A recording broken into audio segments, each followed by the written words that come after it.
My father didn't shout. That was the part that broke me the most. He looked straight through me, like I wasn't his daughter anymore, like I was a mistake he had finally decided to correct. "You've embarrassed this family," he said calmly, folding his napkin with surgical precision. "Pack your things. You have 1 hour." The words landed heavier than a slap. I was 21 years old, pregnant, and being erased. I remember the dining room light buzzing faintly above us, the smell of mashed potatoes turning my stomach, my hands frozen in my lap as if my body had decided it would rather shut down than feel this moment fully. My mother didn't say a word. She stared at her plate like it held answers she was too afraid to read. That silence hurt worse than anything my father said next. He told me I was the stupidest mistake he'd ever made, that I had ruined his future, that he should have tried again for a son. And then, like he was doing me a favor, he stood up and said, "You have 60 minutes. That was it. No questions, no discussion, no concern for the life growing inside me. Just eviction. I waited. I begged with my eyes. My mother never looked up. I packed 2 suitcases in a blur. My childhood trophies, a few clothes, old notebooks. I remember holding a stuffed animal I'd had since I was 5, then putting it back because it felt stupid to bring something soft into a world that had just gone cold. Downstairs,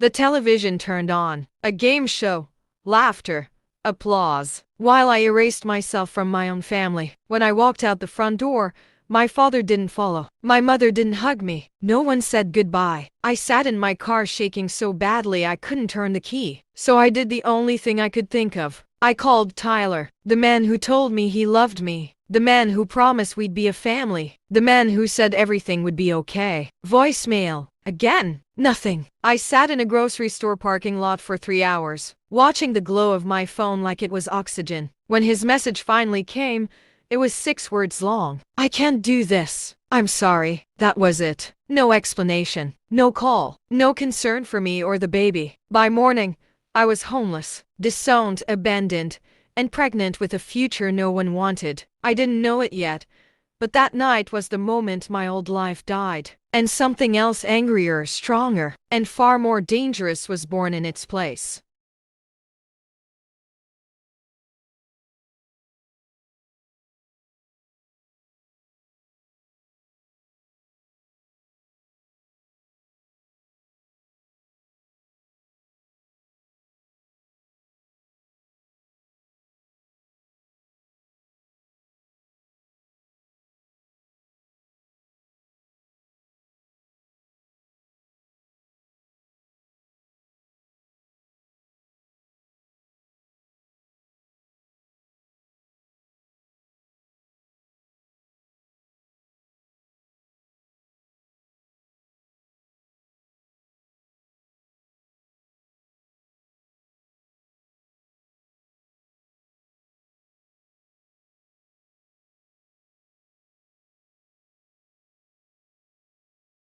I didn't accept Tyler's message. I couldn't, so I called him again, and again, and again. By sunrise, his number stopped connecting. He hadn't just left me, he'd erased me. I drove to his apartment because I needed answers, real ones. I needed to look him in the eyes and understand how a man who talked about baby names could disappear overnight. A woman opened the door. She was calm, beautiful, wearing an engagement ring that glittered like a warning sign I'd ignored for months. Her name was Lauren, and she'd been engaged to Tyler for 2 years. 2 years. While I was falling in love, he was going home to someone else. While I was imagining nurseries, he was planning a wedding with her. When Tyler stepped into view, the man I thought I knew vanished. No guilt, no panic, just annoyance. He told me to handle it. That was the word he used for my pregnancy. My body reacted before my brain did. The nausea I'd blamed on morning sickness hit hard. Lauren and I just stared at each other, 2 women realizing we'd both loved the same lie. I left without screaming, without crying. I didn't have the energy. Within days,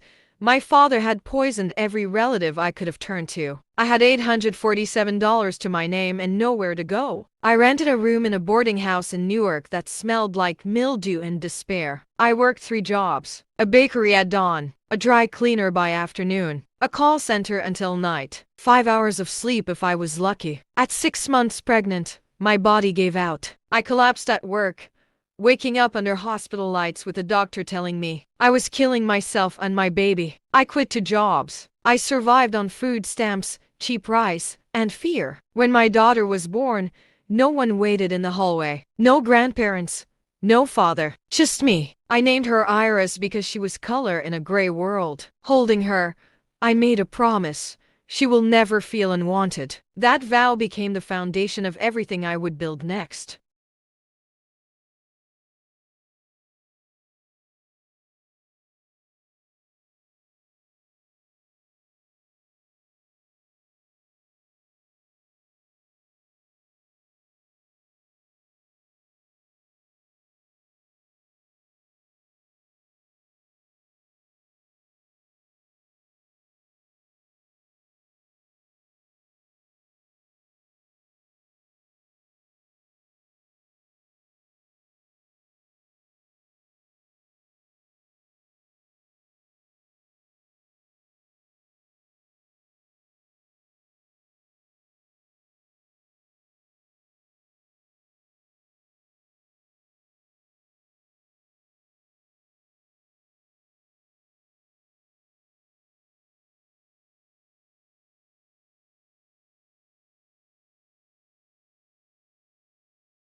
The world outside my tiny apartment was cold and unforgiving. My father's reach was long. Every family member I tried to contact turned away, poisoned by his words. My mother, Constance, remained silent, a ghost in her own home. She never defended me, never reached out. Her absence spoke louder than any words could. I was erased from every family photo. My childhood, my achievements, my very existence, all cut out like I had never been. The pain of that erasure was a wound that never fully healed. But Iris was my anchor. She was the reason I woke up every morning. She was the reason I fought through exhaustion, through hunger, through loneliness. And in her laughter, I found the strength to survive. I worked tirelessly, juggling jobs, stretching every dollar. There were nights I cried myself to sleep, wondering how I would ever escape this cycle of despair. But each morning, Iris's smile reminded me of the promise I made. The turning point came from an unexpected source. Miriam Castellanos, a tough, widowed woman in her late 60s, ran a struggling property management company. She saw something in me that I couldn't see in myself. She gave me a chance, starting with menial tasks, but soon noticing my dedication and hunger for success. Miriam became my mentor, teaching me everything she knew about real estate and business. Under her guidance, I discovered a hidden talent, seeing potential in places others dismissed. I learned that I could transform neglected properties into valuable assets. The more I learned, the more I realized that I was building a future not just for myself, but for Iris. Every success, every small victory, was a step toward the life I had promised her. And so, from the ashes of betrayal and abandonment, I began to rise. Miriam Castellanos didn't believe in potential. She believed in proof. The first thing she told me wasn't encouraging. It wasn't kind. It was honest. Hard work doesn't make you special, she said, sliding a stack of files across the desk. It just keeps you alive. What you do after that tells me who you are. I stayed late. I came early. I fixed problems no one asked me to fix. And slowly, almost imperceptibly, she started trusting me. I learned how to read contracts the way other people read novels. I learned where money leaks hide. I learned how desperation smells on a seller and how confidence terrifies buyers. I learned the psychology of ownership, how people fall in love with buildings, the same way they fall in love with people. Emotionally first, logically later. At night, I studied for my real estate license while Iris slept in the next room. Textbooks on the table, coffee gone cold, my father's voice in my head telling me I wasn't enough. I failed my first practice exam. I locked myself in the bathroom and cried into a towel so my daughter wouldn't hear me break. Then I stood up. I passed the real exam 3 weeks later. When I held that license in my hands, I didn't feel powerful yet, but for the first time since being thrown out of my parents' house, I didn't feel powerless either. My first sale was a disaster of a condo. Awkward layout, terrible smell. No one wanted it. I staged it myself,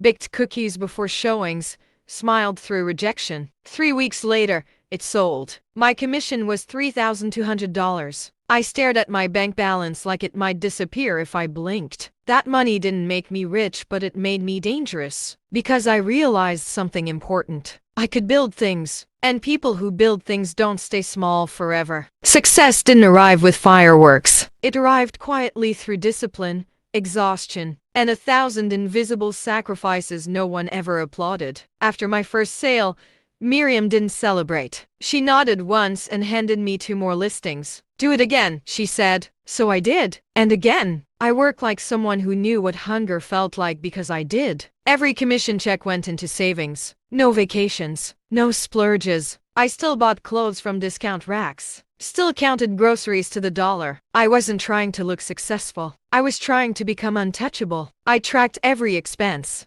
every hour, every mistake. I learned fast because failure was expensive. At night, Iris would sit beside me at the kitchen table coloring while I reviewed contracts. She thought paperwork was magic, something that turned tired moms into superheroes. When she asked why I worked so much, I told her we were building something. "What?"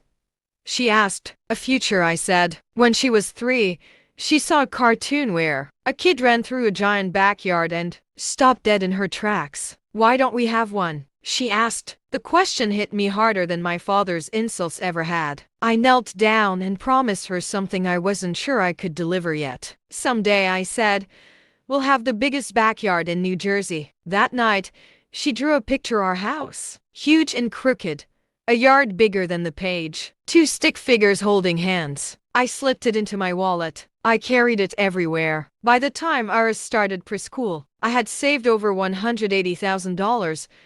I wasn't rich, but I was prepared. And preparation is power in disguise. That's when the whispers started. Hull construction wasn't doing well. Missed payments, lost contracts, loans stacked on loans. My father, the man who once thought I was useless, was being outpaced by younger companies hungrier, smarter, less rigid. I didn't feel happy hearing it. I didn't feel sad either. I felt distant, like watching a storm on the horizon while standing safely indoors. I was too busy building my own foundation to gloat over someone else's collapse. I didn't know it yet, but my father's empire and my independence were moving in opposite directions fast, and eventually, they were going to collide. Miriam called me into her office on a Tuesday afternoon. No warning, no small talk. She shut the door, sat across from me, and said, "I'm done." My stomach dropped. Then she smiled, the kind of smile people wear when they've already made peace with a hard decision. She was retiring. 68 years of clawing her way through a world that didn't want her. There had finally earned her a quiet beach in mornings that didn't start with contracts and conflict. Before I could even congratulate her, she slid a folder across the desk. Inside was her entire client list. Every contact, every relationship, every opportunity she had built over a lifetime. She offered it to me for a price so low it felt illegal. I tried to argue. I told her it was worth 10 times that. She waved me off. "This isn't charity," she said. "It's an investment. I want to see what you build." Then she handed me a bottle of champagne and told me not to open it until I made my first million. I still have that bottle. I launched Phoenix Rise Properties from a room barely big enough for a desk and a chair. The name wasn't subtle, but neither was my survival. I specialized in what others ignored. Condemned buildings, problem properties, neighborhoods not ready yet. I saw potential where others saw decay because I had lived that reality. My first major project was a condemned apartment block in Jersey City. Everyone told me it was a mistake. The city was ready to demolish it. 18 months later, it was luxury housing. Profit: $1.2 million. I sat alone in my office staring at the numbers, shaking. 8 years earlier, I'd been choosing between diapers and groceries. Now I was a millionaire. No inheritance, no family help, just resilience, timing, and refusing to disappear. I kept my name quiet. Let the company speak. Let success stay anonymous. Because I wasn't ready for Ridgewood yet. But Ridgewood was about to hear my name again.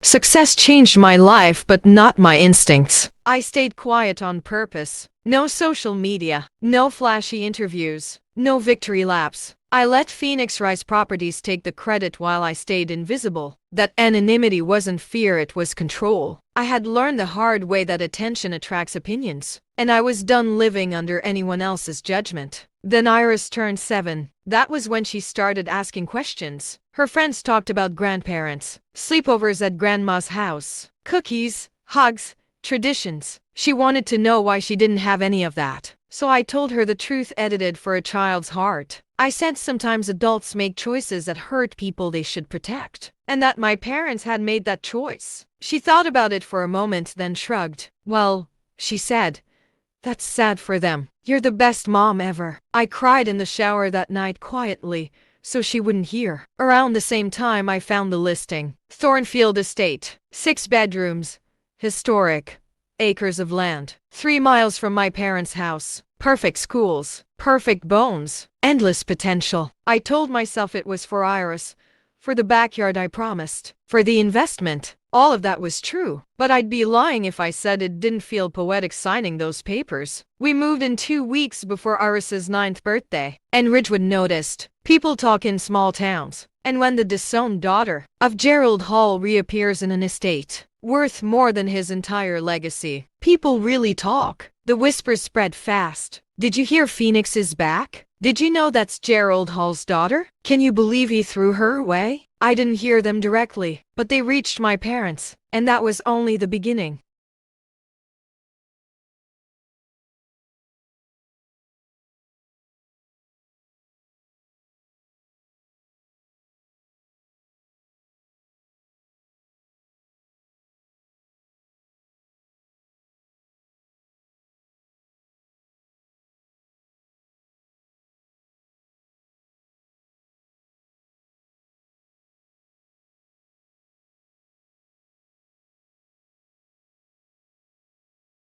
Ridgewood doesn't keep secrets. It dresses them up as polite conversation and passes them around like dessert. My parents found out the way they found out about everything, through other people. My mother heard first. A woman from her bridge club asked casually if she was excited about having Phoenix back in town, about finally meeting her granddaughter. Constance went pale. She excused herself early and went home shaking. That night, she told my father. At first, Gerald didn't believe it. He laughed. A sharp, dismissive sound. Said people loved gossip. Said his daughter was irresponsible, unstable, probably exaggerating. Then he started researching. Public records, business filings, property portfolios. Every search confirmed the same impossible truth. Phoenix Rise Properties wasn't luck. It wasn't a fluke. It was me. My face stared back at him from industry conferences. My name attached to awards. My company tied to projects worth more than his entire failing construction business. And the house, Thornfield Estate, purchased outright. No loans, no partners. His daughter, the stupid mistake, now lived in a home he could never afford. That was when panic replaced pride. Hall construction was dying. Bad loans, lost contracts. The market had moved on without him. He'd refinanced the house once already. A second mortgage was looming. And suddenly, the daughter he'd erased wasn't useless anymore. She was a lifeline. My mother cried. Real tears this time. Not the silent, passive kind, loud, messy regret. But regret doesn't undo choices. After a week of arguing, of Gerald pretending this was about reconciliation instead of survival, they made a decision. They would come see me. Not call. Not write. Show up. Because desperation makes people bold and foolish. The call came on a quiet Saturday morning. Security. There's an older couple at the gate, the voice said calmly. They claim to be your parents. I looked out my window, at my daughter playing in the garden, and smiled. I didn't rush. That was the first victory. I told security I'd be there shortly, and then I sat down and finished my coffee. I watched Iris laughing in the garden, her hair flying as she ran, her joy untouched by the people standing outside my gate. That mattered. It reminded me exactly who this moment was for and who it wasn't. 47 minutes passed. I know the number because I checked the time when I finally stood up. When I walked down the long drive toward the gate, I saw them clearly. Time had not been kind. My father looked smaller, thinner. His Shoulders no longer carried authority, only weight. Stress had carved lines into his face that no amount of pride could smooth over. My mother stood slightly behind him, always behind him. That hadn't changed. Gerald smiled when he saw me. It was awful, forced, desperate. The smile of a man trying to remember how power used to feel. He started talking immediately about family, about misunderstandings, about how proud he was of what I'd built. Proud. The word tasted bitter. This was the man who had called me a mistake. The man who gave me 1 hour to disappear. Now he was proud. I let him talk. I let the silence stretch between his sentences. Let his words fall flat against the iron gate separating us. When he finally stopped, I spoke. Calmly, I reminded him of everything. The dinner table, the words, the hour, the silence. I reminded my mother of her letter, of choosing comfort over courage. My father's voice cracked when he admitted the truth. The company was bankrupt. They were losing the house. They needed help. And there it was, the reason they came. My father didn't ask for help. He demanded it. Not directly at first. He wrapped it in family language, in obligation, in history. He talked about everything he'd done for me, about the roof he'd given me, the education he'd paid for, the opportunities I would have never had without him. I listened quietly. Then he said the part he'd been holding back. "You owe us," he said. "We're your parents." Something inside me went completely still. This was the man who told me to take my pregnancy and get out. This was the man who erased me from his life. This was the man who never once checked if I survived. And now that he needed something, I owed him. When I didn't respond immediately, he tried anger. His voice rose. His posture stiffened. He reminded me of the man he used to be: loud, intimidating, certain his presence alone should bend people to his will. It didn't work. So he tried guilt. He talked about age, about nowhere else to go, about how I was their only child. My mother finally spoke then. Her voice was small. She said she was sorry. The same word she used in that letter years ago. Sorry. I felt nothing. No rage. No sadness. Just clarity. I realized something standing there at my gate, my home behind me. My daughter's laughter floating through the air. I didn't need them. Not their love. Not their approval. Not their regret. And that realization was more powerful than any revenge fantasy I'd ever imagined. I told my father I wasn't going to help. Not because I wanted him to suffer, but because I didn't owe him anything. The debt between us ended the moment he gave me 1 hour to erase myself. He stared at me like he didn't recognize the person in front of him. Because he didn't. After I told my father no, the air changed. His anger stalled. His guilt tactics failed. And for the first time since I was a child, he had nothing left to control me with. That's when my mother stepped forward. Just one step, but it felt heavier than all his shouting ever had. She wouldn't look at me at first. Her eyes were fixed somewhere over my shoulder, toward the house, toward the life she hadn't been invited into. Then she spoke. Could I at least see her? She asked. Just once. My granddaughter. Her voice cracked. And for a split second, my heart betrayed me. I saw flashes of the mother I'd wanted so badly growing up. The woman who used to brush my hair before my father decided softness was weakness. The woman who snuck me $500 when I had nothing. That memory almost broke me. Almost. Then I remembered the letter. The single paragraph. The word sorry. The years of silence. I remembered holding Iris in a hospital room alone, telling nurses my family was traveling, because the truth was too humiliating to say out loud. I remembered every night. I cried quietly so my daughter wouldn't hear me falling apart. I looked at my mother and told her the truth. I said Iris didn't know she existed, and that keeping it that way was the kindest thing I could do for my child. Her face collapsed. Not dramatically, not loudly, just folded in on itself. My father put his arm around her, suddenly protective, suddenly gentle, as if he hadn't been the reason any of this happened. They stood there for a long moment, waiting, hoping. I didn't move. Finally,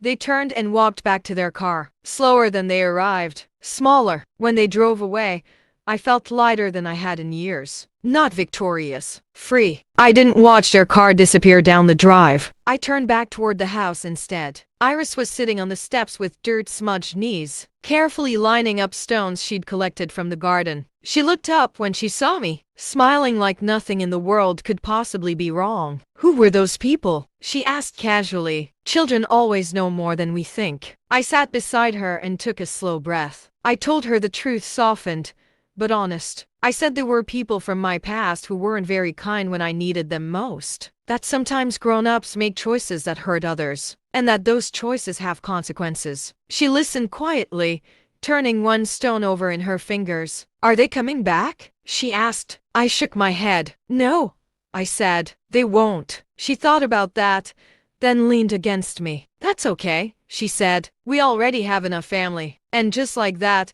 the weight I'd carried for years loosened its grip. That night, after Iris went to sleep, I stood on the balcony and looked out over the property I'd built a life around. Not as a shield, not as proof, but as a home. I realized something important. Winning isn't watching someone who hurt you suffer. Winning is building a life so full that their absence stops hurting. I had spent years imagining what it would feel like to confront my parents, to make them regret what they did. But the truth was quieter than that. Their regret didn't heal me. My choices did. And for the first time since I was 18, I felt at peace with my past. I was wrong. Ridgewood had watched my parents for decades. They'd admired Gerald's confidence, his sharp suits, his loud opinions. People mistook his volume for leadership. But towns like Ridgewood run on reputation, not noise. And reputations have long memories. The whispers that once followed me now followed him. It started small. A former business partner quietly pulled out of a charity board Gerald sat on. A neighbor stopped waving. Someone mentioned just casually that it was strange he never talked about his daughter, especially now that she was so successful. Then the stories started connecting. How he'd kicked out his pregnant 18-year-old. How she'd vanished overnight. How she'd built everything on her own. People asked questions, and Gerald had no good answers. His bankruptcy became public. Court filings,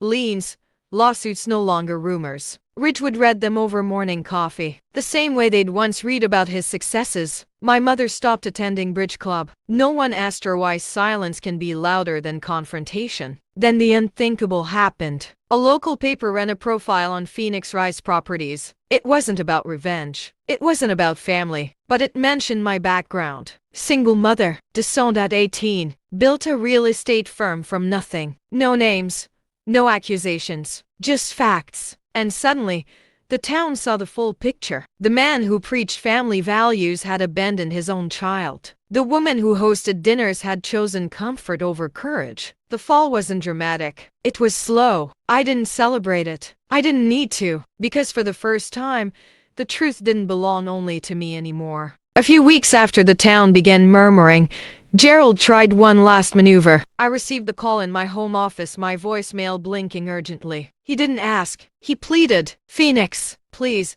His voice cracked in a way I hadn't heard since I was a teenager. We're in trouble. I can't fix this without your help. We need you. I'm begging you." I listened, letting every word sink in. I could hear the desperation, the fear, the realization that the fortress he built with pride had crumbled around him. My first instinct, honestly, was to hang up, walk away, laugh. But then my mind wandered back to Iris, the little girl who had never been unwanted, the daughter who didn't know her grandparents existed. And that was exactly how I wanted it to stay. I pictured her bright eyes, her laughter in the garden, her confidence in the life we built together. And I made a decision. I would not act out of revenge. I would not let pride or satisfaction dictate my next step. I would respond with clarity, with control, with the power of knowing who I had become. I called back. "Gerald," I said calmly, "I hear your desperation, but you made your choices. You threw me away. You can't undo that with words now, and I will not bail you out. Not financially, not emotionally, not in any way. That debt was settled 9 years ago, when you gave me 1 hour to pack my life into suitcases." There was silence on the line. Then,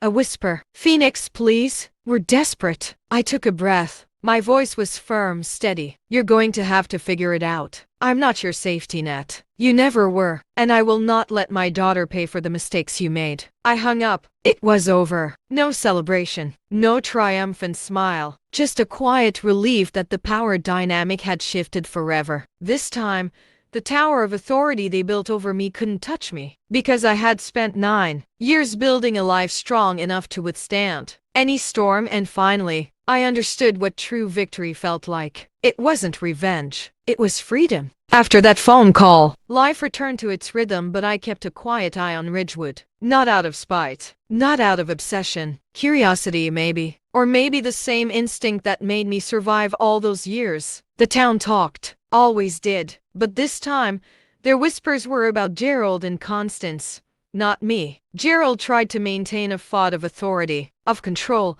but cracks were everywhere. He had lost contracts, credibility, and the respect of the people who once hung on his every word. Former clients refused to return calls. Local banks became hesitant. Even neighbors who had once nodded politely now crossed the street. Constance tried her usual quiet approach, avoiding confrontation, pretending nothing was wrong, but Ridgewood isn't that forgiving. Her absence during my childhood, now paired with my success, made her appear small, weak, and absent-minded. People noticed, they spoke, and she couldn't hide from the consequences of choosing comfort over courage. Meanwhile, I thrived. Phoenix Rise Properties expanded, quietly but aggressively. Each new project reinforced that my empire wasn't inherited. It wasn't borrowed, it was built with grit, sleepless nights, and relentless determination. I didn't flaunt my wealth. I didn't post it online. I simply let my work speak. Iris flourished in ways I had only dreamed. She ran through Thornfield Estate's sprawling gardens, her laughter filling every corner. She excelled in school,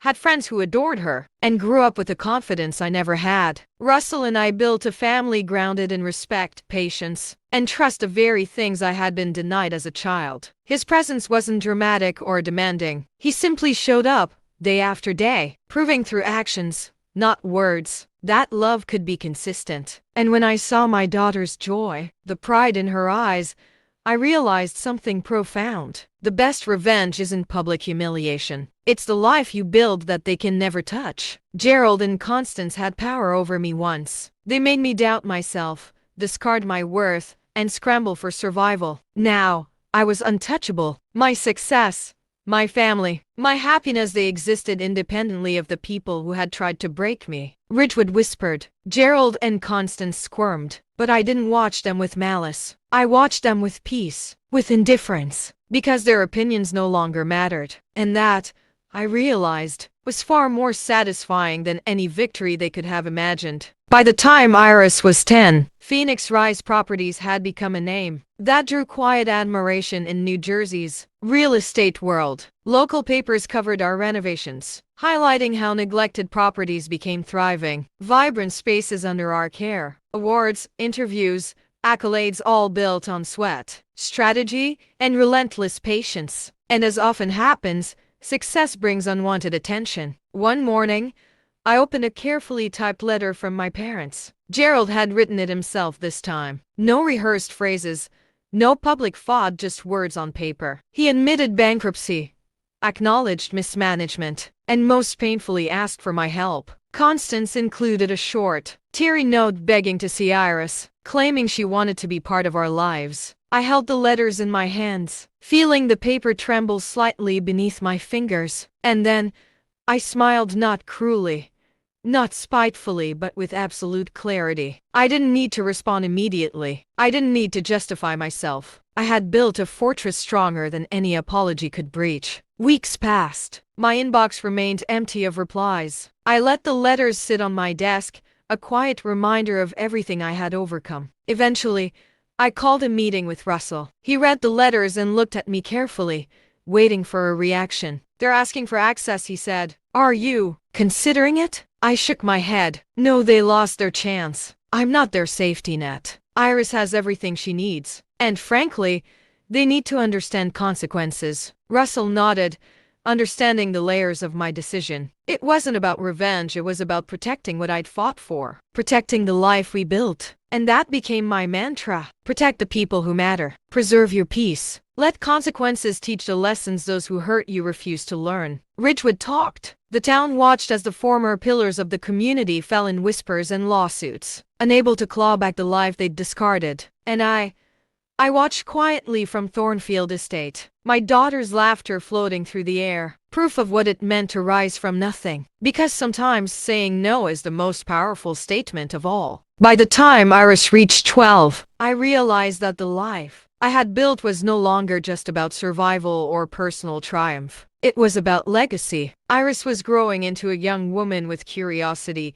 empathy, and courage. She asked questions about everything, from architecture to finance to why people sometimes make poor choices. And unlike me at her age, she had a model of consistency and strength to follow. She watched Russell and me navigate challenges with calm confidence, not panic, not cruelty. But I wanted more, not just for her, for other women who, like me, had been underestimated, dismissed, or abandoned. I started a mentorship program through Phoenix Rise Properties, a modest initiative at first, weekly workshops, teaching women how to identify potential in neglected spaces, how to negotiate contracts, how to run their own businesses. But it grew quickly. Word spread about the woman who had built millions from nothing, who had raised a child alone, who refused to let anyone else define her worth. I watched women arrive timid and uncertain, hesitant to speak in rooms dominated by men, unsure if their ideas mattered. Weeks later, the same women walked out confident,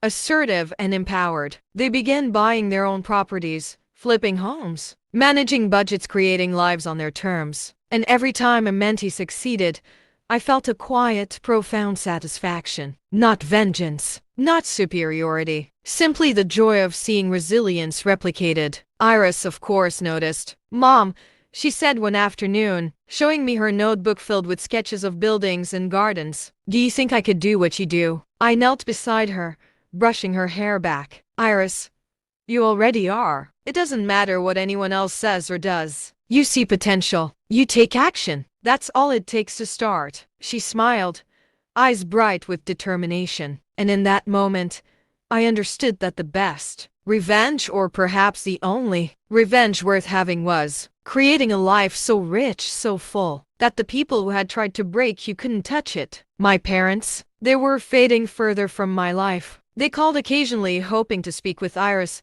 I politely declined. No anger, no lecture, just a quiet knowledge that some bridges are better left untraveled. Meanwhile, my empire grew. We acquired historic properties, revitalized entire neighborhoods, and provided safe, vibrant spaces for families who had been overlooked. Every project, every success, carried with it the story of resilience, the story of Phoenix rising. And every day, when I watched Iris play in our garden, laughter spilling into the sunset, I felt the full circle of life's lesson. The ones who doubt you don't get to define your destiny, because you are the architect of your own story, and sometimes that story becomes the legacy everyone remembers. It was a quiet Saturday morning. Thornfield Estate bathed in golden sunlight. Iris riding her bike around the circular driveway, laughter echoing across the gardens. Russell was tending to the greenhouse, hands dusty with soil. Life was full, peaceful, and real. And then the call came. My security team notified me that a familiar older couple had arrived at the main gate. Gerald and Constance Hall.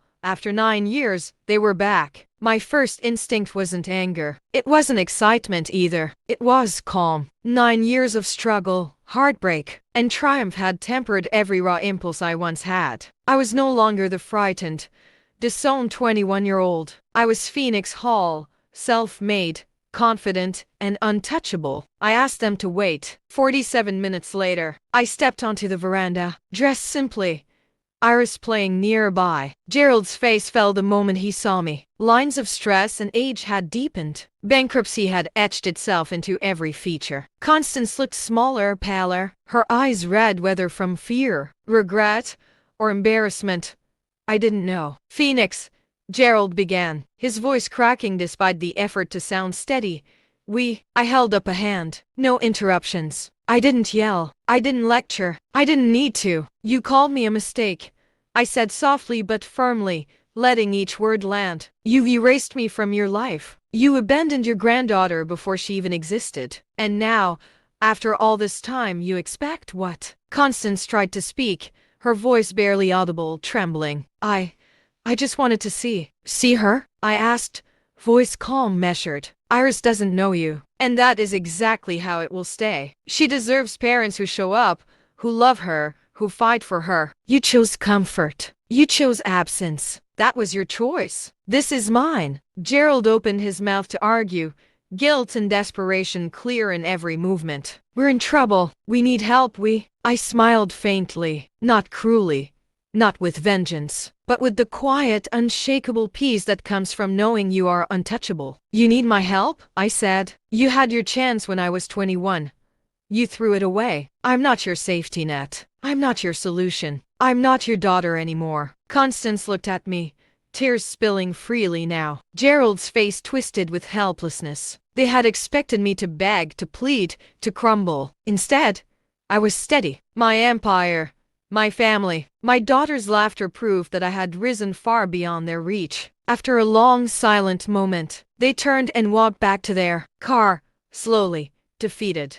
And, for the first time in almost a decade, I felt nothing. Iris ran up to me, cheeks flushed, eyes bright. Who were they? She asked. People you don't need to know, I said, sweeping her into a hug. Because we have everything we need right here. And that was it. No drama, no confrontation, no public spectacle. Just a quiet triumph of a life built from ashes. Weeks passed after that encounter at the gate. Gerald and Constance didn't call again, and I didn't reach out. There was no need. The chapter had closed not with anger, not with vengeance, but with the quiet certainty that some people are defined by their choices, not by your forgiveness. Life at Thornfield Estate settled into a rhythm that felt earned. Iris thrived in school, excelling in art and science, her curiosity endless. She often asked questions about the world and about people, about right and wrong, about justice and fairness. I answered honestly but carefully. I wanted her to know the difference between accountability and resentment, between learning from others' mistakes and carrying the weight of their failures. Russell remained my anchor, patient, kind,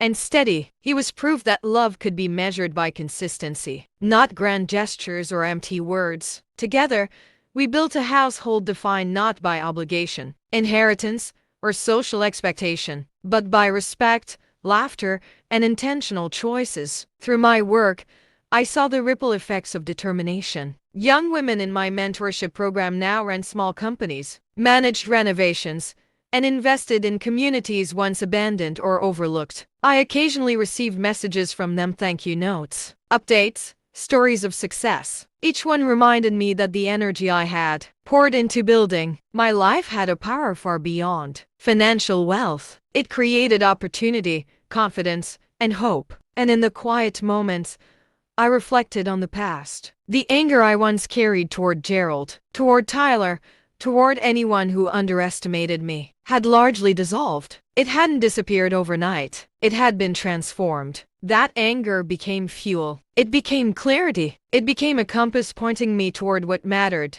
building, teaching, loving, and protecting the ones who counted. I realized something essential. The best revenge isn't humiliation. It isn't public shaming or cruelty. The ultimate victory is rising so fully that those who tried to break you no longer matter. They are irrelevant in the face of your purpose, your success, your family, and your joy. Iris' laughter in the garden, the pride in Russell's quiet gaze, the legacy I was creating through my company, all of it was proof that I had not just survived, I had thrived. I would never forget Gerald's words from that night when I was 21, but now, instead of haunting me, they were a reminder of my journey, the starting point that made the destination so extraordinary. And Constance's silence? It had taught me that absence is sometimes more revealing than presence. I often found myself thinking back to that small, overcrowded apartment in Newark, the dented birthday cake, the nights when I studied at AM with Iris asleep in the next room. That life, so fragile and uncertain, had been the crucible in which my strength was forged, and every victory since had been proof I was not a mistake. I was a phoenix. By the time Iris turned 9, Thornfield Estate had become more than a home. It was a symbol, a sanctuary where love, resilience, and ambition converged. Every corner told a story: the gardens where she learned patience, the library where we studied together, the open plan office where I built Phoenix Rise properties from scratch. Every brick, every flower, Every window reflected the life we had fought for. And in that life, there was no room for the people who had once discarded us. Gerald and Constance Hall had tried to step back in, but I didn't need them. Their regret, their pleas, their longing, they were irrelevant. I had already won. Iris, running through the garden with Russell's son chasing her, looked at me and asked, "Mom, am I strong like you?" I knelt, brushing her hair back from her face. "You're stronger," I told her. "You don't just survive, you create. You don't just endure, you rise. And the world, it's yours to build too." The greatest revenge, the ultimate victory, isn't in proving people wrong. It's in proving yourself right. In living fully, unapologetically, and generously. In raising a child who knows her worth. In building a life so rich in love, opportunity, and integrity that the people who once tried to break you can't touch it. Not in body, not in mind, not in soul. Looking out over our 6 acres, I saw not just property or wealth. I saw possibility realized, pain transformed, dreams actualized. I saw every hour of exhaustion, every tear, every fear, every moment of doubt, and how it had led here, to freedom, to a daughter who would never be made to feel like she was a mistake. Phoenix Rise Properties had become a respected name in New Jersey. Our projects revitalized neighborhoods, created homes, and empowered families. Occasionally, Ridgewood would whisper about the woman who returned and rose to unimaginable heights. I never corrected rumors, never flaunted success. Let the gossip spread. Let it remind those who once discarded me that some opportunities are not theirs to reclaim. Iris and I would sit in the garden, drinking lemonade, talking about our plans, our dreams, our next project. And in her eyes, I saw the reflection of a life built on courage, determination, and love, a life they could never erase. At night, I would look out at the estate, the lights glowing warmly against the dark sky, and smile. I had not just survived betrayal and abandonment, I had transcended it. I had turned ashes into a kingdom. I had turned pain into purpose. And for those who doubted me, who called me a mistake, who refused to see my worth, I didn't need their approval, their love, or their recognition. I had my daughter, my family, my empire, and that was more than enough. Because the ultimate revenge is not vengeance. The ultimate revenge is freedom. The ultimate triumph is living a life they could never imagine and never touch. I am Phoenix Hall. I was discarded. I rose. I built. And I will never, ever let anyone take that away.